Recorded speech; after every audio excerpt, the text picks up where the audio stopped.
August hot in a clear blue sky. At least the building she approached would be cool inside, with no concession to air conditioning. Still, it displeased her that Gilbert had chosen this place for their meeting, even though the choice was not illogical, since they were both trustees of Christ Church, which had been designated a Virginia landmark. The great building was like no other church in Virginia. There was no white steepled edifice, and its red brick dignity still inspired her with a certain awe. She was thankful that it stood well out in the country, without a town crowding around to detract from its solitary distinction. Gilbert was nowhere to be seen, and she was grateful for further time to fortify her resolve in order to resist whatever he wanted of her. The peremptory demand of his note had been so disturbing that she'd angrily torn it up. No one took that tone with Alexandrina Montoro. Unfortunately, tearing up his note had not erased his words from her mind, and she felt more vulnerable than she had in years. "I must see you at once," he had written. "I have just learned that your granddaughter is arriving today. You must listen to me and send her away as soon as possible." That was all, except for asking her to meet him here. His very secretiveness was troubling, and she'd begun to feel both annoyed and alarmed, in spite of efforts to reassure herself.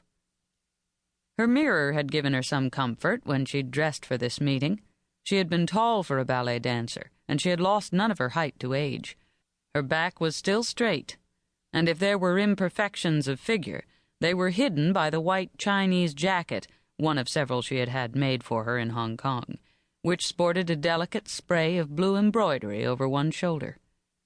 If all her once famous young beauty had vanished, she was still a handsome woman, and the heavy coil of hair at the nape of her neck was not yet entirely gray. As a girl it had been her pride, long and gleaming black, her Spanish heritage from Peru. Whatever pain she had suffered over her daughter's death, with her husband's death following a few months later, nothing from that time could hurt her now. She had steeled herself against being upset by many things, including an impending visit by a granddaughter she had not seen since that time of tragedy, 25 years ago. Perhaps she could quiet her inner spirit with an old ritual that had served her well over the years she had been visiting this church. She began by fixing her eyes upon the bricks at her feet, allowing her gaze to follow the path slowly, seeing only what was small and easily encompassed.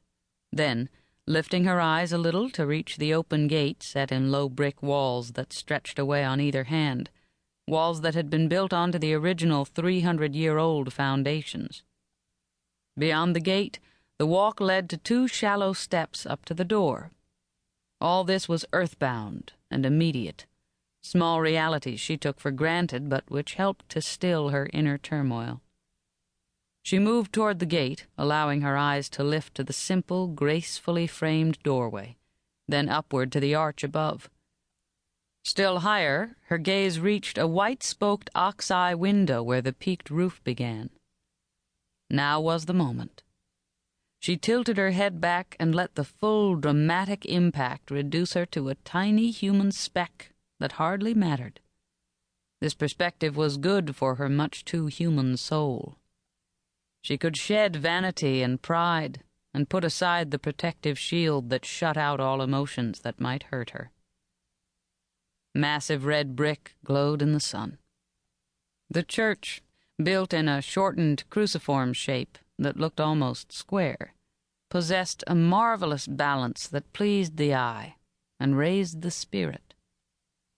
Tremendous gray roofs slanted into the sky, their tipped-up corners suggesting the Chinese, though the architecture was entirely English. There were authorities who claimed that the design was pure Christopher Wren, with a balanced grandeur that was forever satisfying to the beholder. Even though Alex Montoro was no longer on speaking terms with God, in this spot she could not deny some mysterious power that strengthened her. As she stood at the gate, deliberately releasing tension, anger subsided, and new strength flowed through her. She had every